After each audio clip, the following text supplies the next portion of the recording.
சில பேர் புதுசாக அந்த காலத்தில் பொழைச்சதை நினைக்க மாட்டேங்கிறாங்க. அவ்வளோ அம்மா வீட்டில் கஷ்டப்படுறாங்கன்னா, அம்மா வீட்டில் கஷ்டப்பட்டதுனால கணவன் கல்யாணம் பண்ணிட்டு போய்ட்டு உடனே புருஷமார்களை குடும்பம் பண்ண ஆரம்பிச்சுறாங்க, மாமிமார்களை அடுத்ததையும் குடும்பம் பண்ண ஆரம்பிச்சுறாங்க. அந்த மாதிரி சில பெண்ணுங்களும் இருக்கிறாங்க.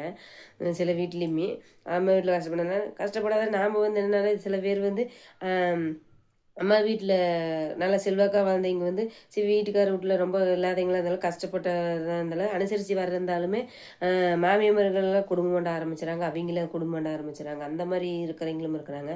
ஆனால் சொத்து பத்துன்னா சொந்தம் வந்தோன்னா இறுக்கி பிடிச்சி அவங்களுக்கு ஒரு 10 ஒரு டீ தண்ணி சாய தண்ணி வச்சு தரக்கூட கூட சில பேர் சாப்பாடு ஒரு அண்ணன் கூட போடாத கூட சில அந்த மாதிரி சவுத்து சம்பாதிக்கிறவங்களும் இருக்கிறாங்க. நாங்கள் அந்த மாதிரி கிடையாது. அந்த மாதிரி இருந்திருந்தால் நாங்கள் பழகுடி இன்னைக்கு கொஞ்சத்தை சொத்து கிடையாது. நீங்கள் பல கோடி ரூபா சொத்துக்கார மூட்டு பிள்ளை எனக்கு இருந்திருப்பேன் நான்.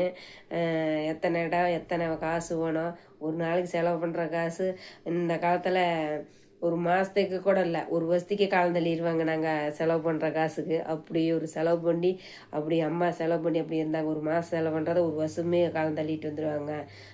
இப்போ இந்த காலத்தில் அப்படி இருக்கிற அந்த காலத்துலலாம் இப்போ புண்ணியம் சொல்கிற நீ கிராமத்து பக்கம் 10 ரூபா அப்படி தூக்கி ஒரு சடனாக கொடுக்க முடியாது. நாங்கள் போனால் 150 அது அந்த மாதிரி தான் எங்கள் வீட்டில் அந்த மாதிரி பழக்கமாயிடுச்சு. அந்த அன்பு பாசம் வந்து நீ மறக்க முடியல.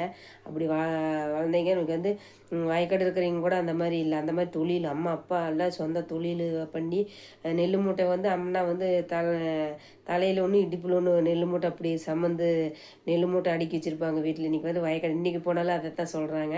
அண்ணா உழைப்பு அம்மா அப்பா அம்மா 3 பேருமே உழைப்பாளி. அப்படி ஒரு உழைப்பு இருந்ததுனால தான் அவ்வளோ நல்லா உழைப்பு எந்த அளவுக்கு உழைக்கிறோமோ அந்த அளவுக்கு குடும்பம் ரன் பண்ணி கொண்டாடலாம். ஆனால் அந்தளவு வீட்டுக்குள்ளேயே சண்டை சச்சரவு அந்த மாதிரி எல்லாம் இருந்தால் என்றைக்குமே வாழ்க்கை ரன் பண்ணி வர முடியாது. ஒரு சொத்து வாங்க முடியாது.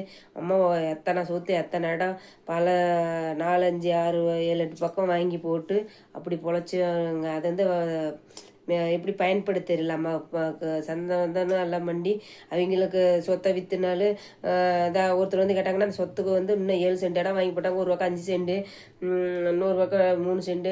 அந்த ஒரே ஊர்லேயே 3 பக்கம் வாங்கி போட்டுருந்தாங்க. டெல்லியில் பல பக்கம் வாங்கி போட்டாங்க. குமரவளைன்னு அங்கே சொந்த ஊர் அப்போ இருந்தாலும் அந்த மாதிரி இப்போ பொழைச்சி இன்றைக்கி வந்து ஒன்றும் இல்லாமல் இருக்கும்போது அதுவும் இல்லாத இந்த சொத்து இல்லாத பிறகு அண்ணன் இல்லாதனால தான் ரொம்ப இறந்துட்டனால ரொம்ப மனக்கவலையாயிடுச்சு.